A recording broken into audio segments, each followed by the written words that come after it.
With globalization and the advances of technology gaining momentum with ever-increasing intensity, companies are expanding their teams across the globe to maximize collaboration and to increase productivity. These teams comprise of several nationalities and speak a variety of languages. They often work together virtually and across a range of time zones.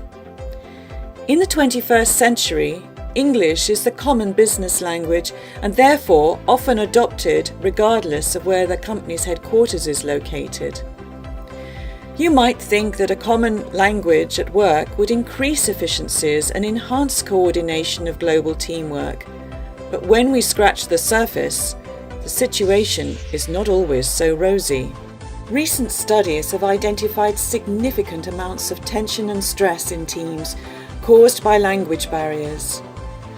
Communicating in the corporate language can be a struggle for non-native speakers. In trying to put their point across effectively, they often feel anxious for a number of reasons. Will they be judged on the level of their English? Are they getting their point across? So should they say it in their own language? How can they avoid misunderstandings? Have the native speakers already switched off because their English is slow or their accent is strong? This ambiguity often creates a them and us scenario and contributes to power distortions and subgroups forming unintentionally.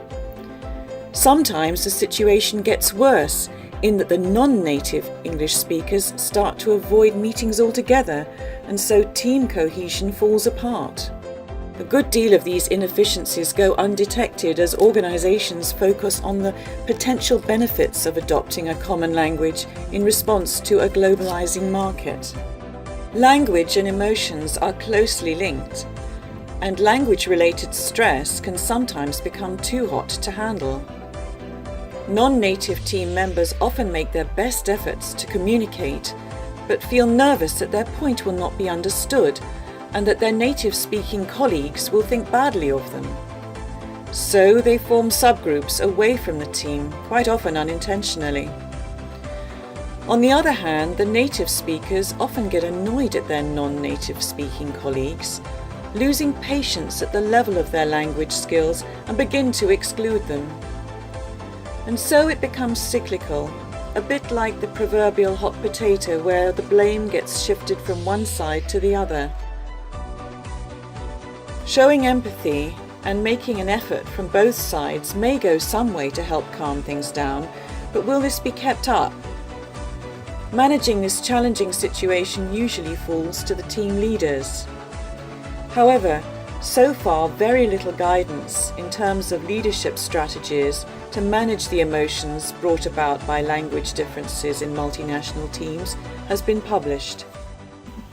I'm Luisa Weinzierl, and I'm starting a systematic analysis to identify and develop leadership strategies for multilingual, multinational teams to mitigate this issue.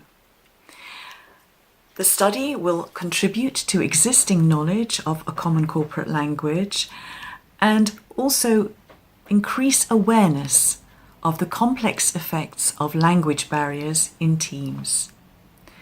Through this investigation in a multinational team context, my aim is to create improved tools for sense-making, better collaboration amongst multilingual teams, and a more productive team climate. This will facilitate stronger communication and better teamwork across the globe. Thank you.